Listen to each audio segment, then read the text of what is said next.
আসসালামু আলাইকুম। কবরস্থানের বাহিরে লেখা ছিল, শেষ মঞ্জিল তো তোমার এটাই। আসতে না আসতেই তো জীবনটা কেটে গেল। কি পেলে তুমি এই দুনিয়া থেকে? কিছুই না।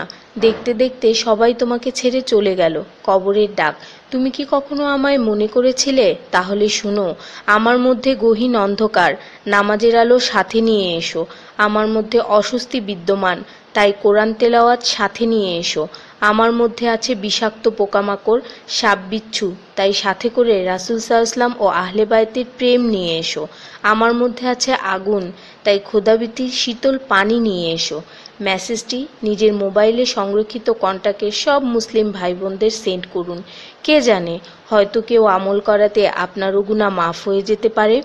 ঈমানের পর যার নামাজ উত্তম তার জীবন উত্তম, যার জীবন উত্তম তার মৃত্যু উত্তম, যার মৃত্যু উত্তম তার কবর উত্তম, যার কবর উত্তম তার আখিরাত উত্তম, যার আখিরাত উত্তম তার জন্য জান্নাত নিশ্চিত। সো ডোন্ট মিস নামাজ। সোয়াবের জন্য হলেও অন্ততপক্ষে একজন বন্ধুকে তো অবশ্যই এই মেসেজটি সেন্ড করুন। আল্লাহ আমাদের উপর সন্তুষ্ট হন, আমিন। 5 জায়গায় হাসাহাসি করা সাধারণ গুনার চেয়ে 25 গুণ অন্যায়। 1. কবরস্থানে। 2. জানাজার পিছনে। 3. কোনো মজলিসে। 4. কোরআন তেলাওয়াতের সময়। 5. মসজিদে। শুধু একবার কাউকে পাঠান, অনেক মানুষ এসব গুনাহ করা থেকে বেঁচে যাবে। একা আছেন, আল্লাহকে স্মরণ করুন। কষ্টে আছেন, মোহাম্মদ ও আলে মুহাম্মদের উপর দরুদ পড়ুন। মন খারাপ থাকলে ইয়া হাইয়্যু ইয়া কাইয়্যুমও পড়ুন। টেনশনে থাকলে ইয়া রাহিমও পড়ুন। ফ্রি থাকলে মেসেজটি ফরওয়ার্ড করুন। হে আল্লাহ, আমার উপর এবং তোমার নবীর উম্মতের সকল সদস্যদের উপর তোমার রহমত বর্ষণ করো, আমিন। তথ্য: আপনি কি জানেন পবিত্র কোরআন শুনলে ক্যান্সার হয় না? আর যদি ক্যান্সার সেল শরীরে থেকেও থাকে তাহলে তাও মারা যায়।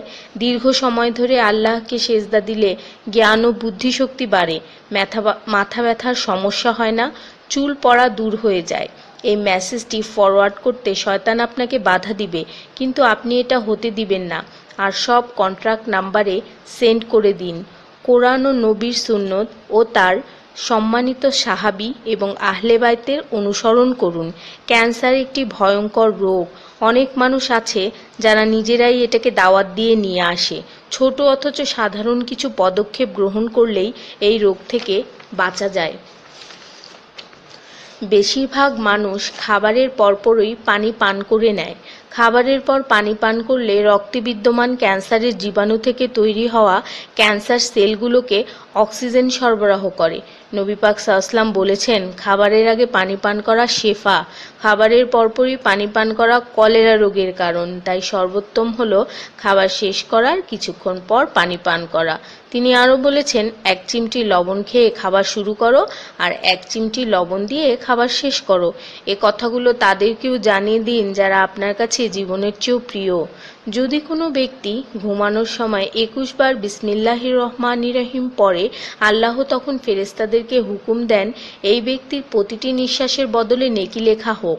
আপনার মোবাইলে যত নাম্বার সেভ করা আছে তাদের সবাইকে এটা ফরওয়ার্ড করুন, আর তখন দেখবেন কত মানুষ আপনার কারণে বিসমিল্লাহ পড়ছে। শেফা আর শেফা। রোজ একটা করে আপেল, নো ডক্টর। রোজ 4টা বাদাম, নো ক্যান্সার। রোজ একটা লেবু, নো ফ্যাট। রোজ 1 glass milk, no bones problem. রোজ 12 গ্লাস পানি, নো স্কিন প্রবলেম। রোজ 4টা খেজুর, নো উইকনেস। রোজ 5 ওয়াক্ত নামাজ, নো টেনশন। রোজ কোরআন অর্থসহ তেলাওয়াত, happy and happy. So don't stop forward please. স্কিনের জন্য অজুর পানি, হার্টের জন্য কোরআন তেলাওয়াত, স্বাস্থ্যের জন্য নামাজ, আর খুশি থাকার জন্য আল্লাহর জিকির করুন। জেনে রাখবেন, ভালো কথা প্রচার করা সৎকার সমতুল্য, সাথে 30 লাখ নেকি।